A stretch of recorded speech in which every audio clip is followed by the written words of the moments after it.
பெரிய ஒரு கடினமான முயற்சி எடுத்தோமோ அந்த முயற்சியோட பலன் 21 வருஷம் கழிச்சு இன்னைக்கும் இந்த திரைப்படத்தை வெளியிடும் போது எல்லாராலையும் இந்த படம் எப்போ வருது நாங்க பார்க்கணும், எங்களுக்கு ரொம்ப பிடிச்ச படம்னு சொல்ல வச்சு இன்னைக்கு தியேட்டர் கிடைச்சு மறுபடியும் ஒரு இயக்குனர், ஒரு கதாநாயகனா நடிச்ச ஒருத்தர், எந்த பின்புலமும் இல்லாம சென்னைக்கு வந்த ஒருத்தர், அவரோட படமே அவர் இருக்கும் பொழுதே 21 வருஷம் கழிச்சு வெளியே வர்றதுன்றது ஒரு பெரிய சந்தோஷமான நிகழ்ச்சி, சந்தோஷமான விஷயம்.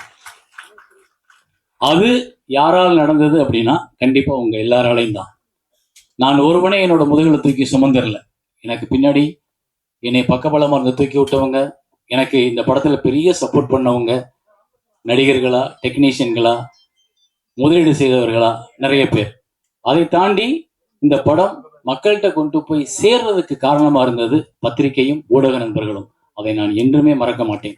ஒவ்வொருத்தரும் வரிஞ்சு கட்டிக்கிட்டு எழுதுனீங்க இந்த படத்தை கொண்டு போய் சேர்க்கிறது. இது நல்ல படம், நல்ல படம், நல்ல படம். ஒரு பக்கம், 2 பக்கம், 4 பக்கம் எழுதினவங்க எல்லாம் இருக்காங்க.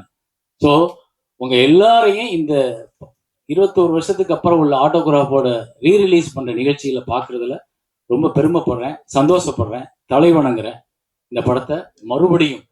ஏன்னா இன்னைக்கு மக்கள் கிட்ட நல்ல படம் வந்துடாதா, ஒரு நல்ல படத்தை பாத்திர மாட்டோமா, திரும்ப தேட்டருக்கு கூட்டம் கூட்டமா பெண்களோட குழந்தைகளோட எல்லாரும் போயிட மாட்டோமான்ற ஒரு ஏக்கம் இருக்குன்றது நான் இந்த படத்தை வெளியிட்டதுக்கு அப்புறம் உள்ள கமெண்ட்ஸ்லையும், இதுக்கு முன்னாடி நிறைய நல்ல படங்கள் வரும் பொழுது அது ஓடாம போனப்போ அதுக்கு கீழே இருக்க கமெண்ட்ஸ்லையும் நான் பார்த்துருக்கேன்.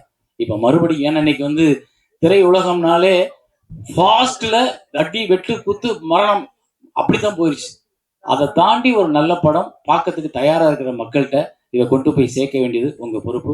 உங்க எல்லாருக்கும் என்னுடைய மனப்பூர்வமான வணக்கம், நன்றி.